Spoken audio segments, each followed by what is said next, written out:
복된 주일입니다. 누가복음 13장 1절에서부터 9절까지의 말씀을 가지고 회개해야 산다 라는 제목으로 은혜를 나누겠습니다.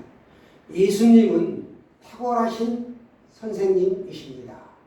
예수님의 제자도 가르침이 오늘 본문에서 계속되고 있습니다. 두 가지 사건이 등장하죠. 하나는 로마 빌라도의 총독이 군대를 보내 갈릴리 사람들을 압살한 사건이었습니다.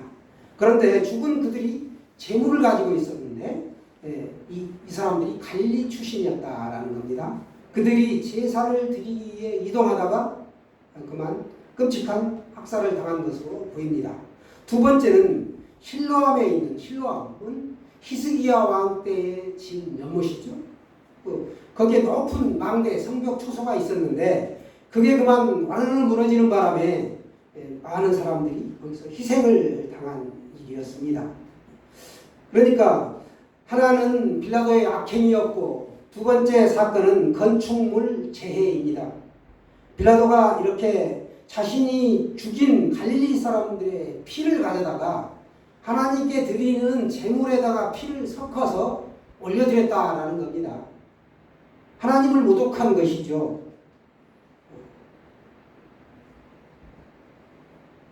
실로암 망대가 또 무너져서 18명이 그 돌에 치여서 죽었다라고 본문에서 말씀하고 있습니다.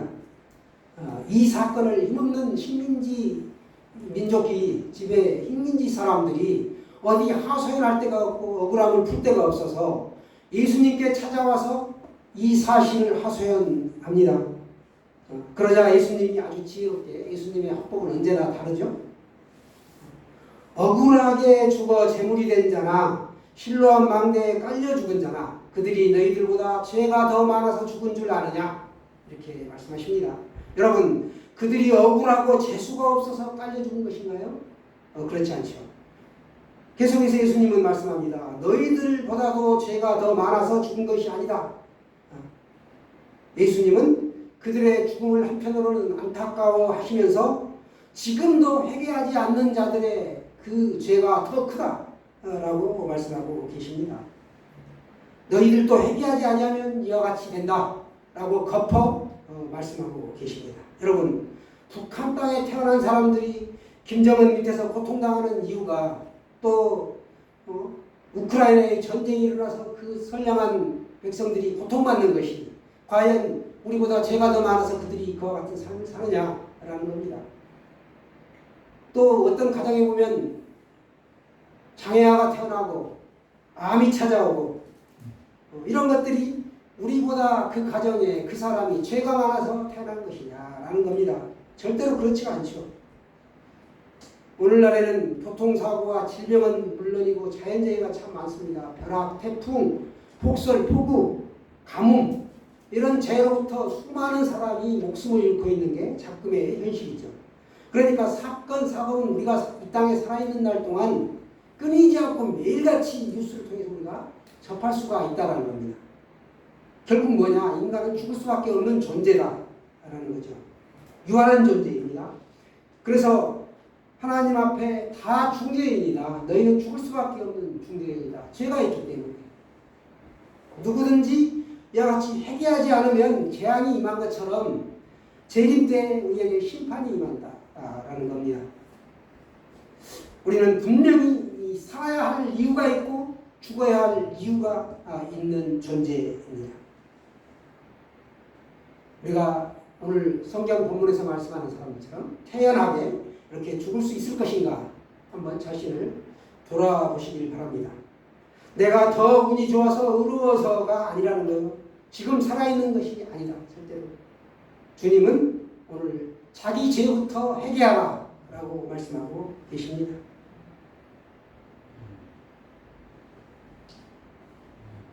하나님은 그러나 인내하시는 분이고 오래 참으시는 분입니다. 지금 당장 예수 믿지 않아도 이 땅에서 벌을 내리지 않죠. 물론 버려둠이라는 게 있는데 그건 이제 오후 예배 시간에 또 말씀드리겠습니다. 하나님은 오래 참으시는 분이에요. 소돔과 고모라가 죄악이 가득 관영할 때까지, 찰 때까지 기다렸던 것처럼 오래 참고 기다리신다. 그러나 하나님이 심판이 임하면 진노하시면 그때는 어느 누구도 막을 길도 없고 피할 길도 없다라는 겁니다. 하나님의 진노를 막는 유일한 길을 주셨다. 뭐지? 예수 그리스도. 그 길만이 우리가 살 길이다. 유일한 대답은 예수 그리스도이시다라는 겁니다. 예수 믿고 제사함 받는 이는 구렁텅이에서 건짐을 받는다라는 겁니다. 이 길만이 하나님의 공의의 심판에서 해방되는 길이다. 하나님의 공의는 뭔가? 하나님의 하나님 되심을 우리가 인정하는 것이고 어떠한 죄든지 하나님은 그냥 그거를 용납하지 않으시는 것, 그게 바로 하나님의 공의입니다. 하나님의 공의를 심판을 피할 수 있는 길, 예수 그리스도 십자가의 보혈의 공로밖에 없다라는 겁니다. 그래서 우리가 복음을 전해야 한다라는 거예요. 이 길을 통해야만이 유일하게 살아남을 수 있기 때문에 예수 믿는 길을 통하여 구원받기 때문에 우리가 복음을 증거할 수밖에 없습니다. 그 일에 우리가 쓰임받는 것이죠. 최고의 미션은 뭔가? 하나님의 진노 아래에 놓인 주변 사람들에게 또 아직 회개가 일어나지 않아 성령님을 만나지 못한 분이시다면 내가 구원을 받았나? 아리까리? 또 나에게는 성령님이 계시는가? 잘 모르겠다. 이거는 거의 대부분 구원받지 못한 거예요. 간단히 말하면. 꼭 구원받았다고 단정적으로 말할 수는 없지만 거의 구원받지 못했다라고 생각하시면 됩니다. 그렇지 않으면 다 망하기 때문에 그렇다. 8절 9절 말씀 같이 보기를 원합니다. 우리 8절 9절 말씀 보겠습니다.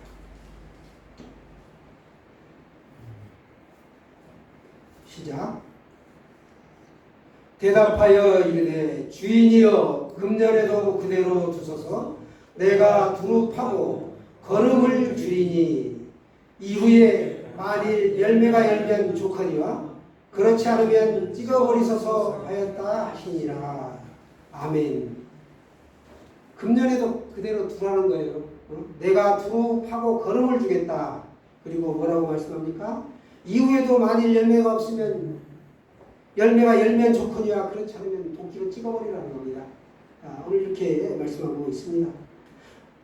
어떤 이유인지 포도원에 무화과 나무를 그 주인이 심었습니다. 무화과 나무는 꽃을 피우지 않는 상태에서 열매가 열려버리는 것이죠. 3년을 기다려서 주인이. 그런데 열매가 없는 겁니다. 그래서 포도원 지기인 농부가 주인을 만류합니다. 주인이여 금년에도 그대로 두소서. 내가 두루 파고 거름을 주겠습니다. 주인이여 금년에도 그대로 두소서. 주인에게 간청합니다.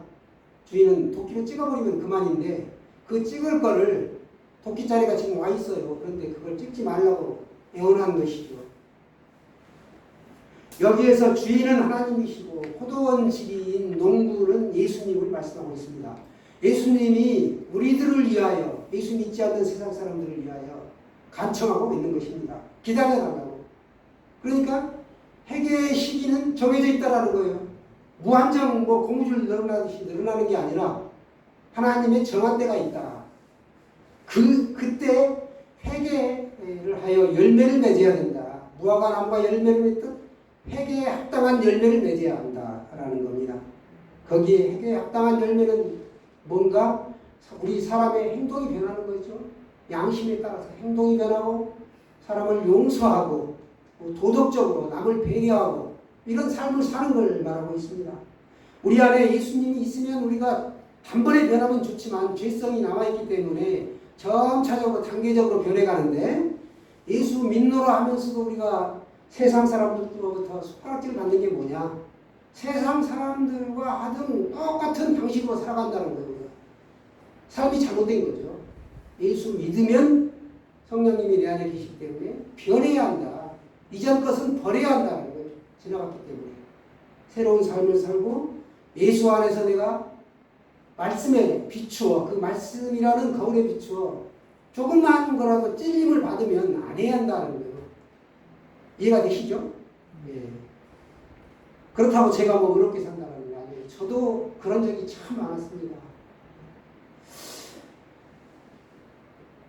우리가 사는 날 동안의 불행은 늘 있습니다.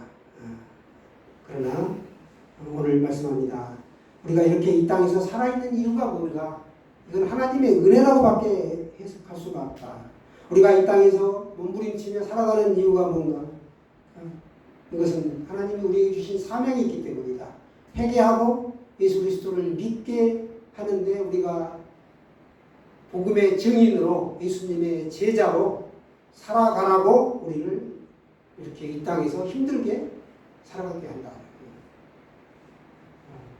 하나님께로부터 우리가 이 땅에 살아가는 기간이 그러니까 형이 확정됐는데 집행유예 기간을 사는 거랑 똑같다는 거예요.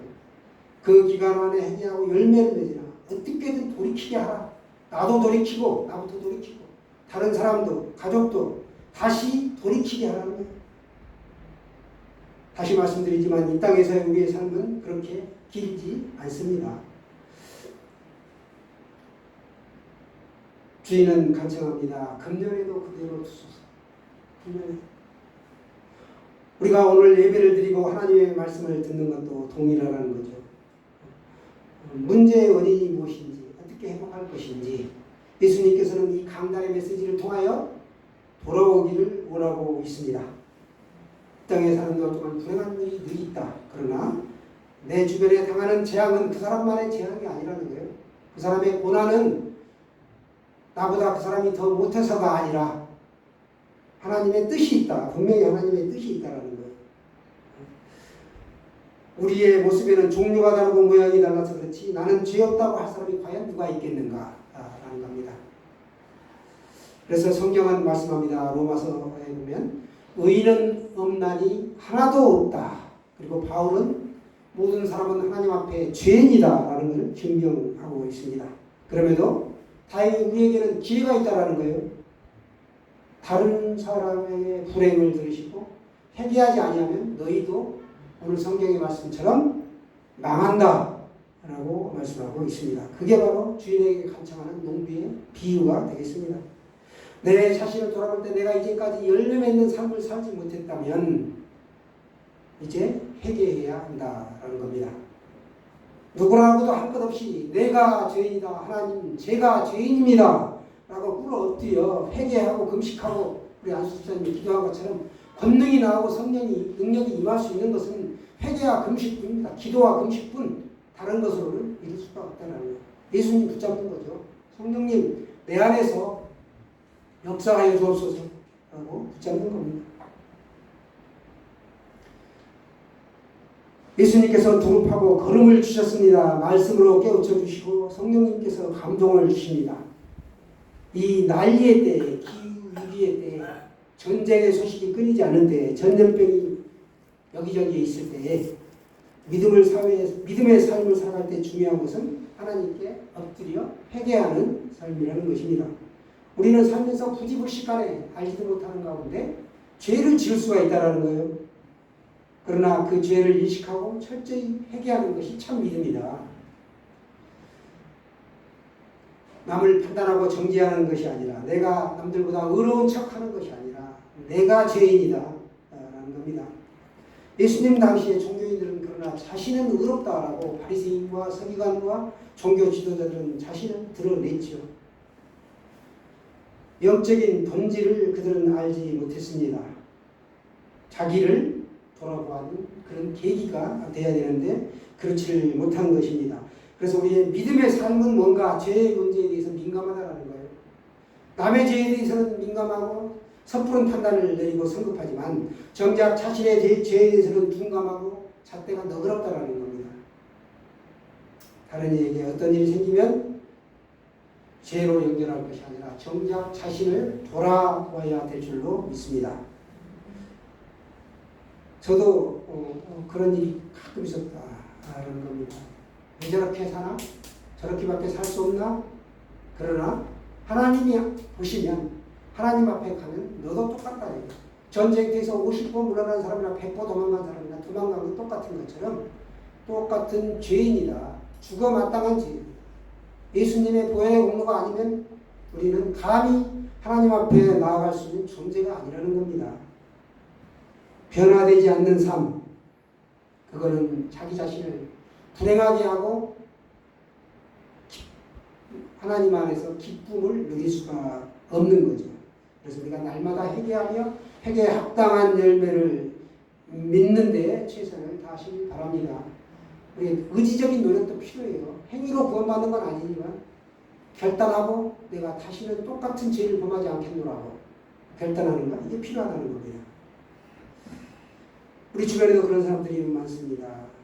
열매 맺지 못한 영혼들, 보면 우리 초신자라든지 믿음이 조금 더 한 단계 성숙된 사람이 자기보다 좀 더 영적으로 이렇게 어떤 아래 단계에 있는 사람을 위하여 예수님이 기다려 주었듯이, 나를 기다려 주었듯이 그 사람을 위하여 우리가 기다려 주는 거예요. 기도하고 입으로 이렇게 나발을 부르는 게 아니고 기다려주고 덕으로 세워준다는 겁니다.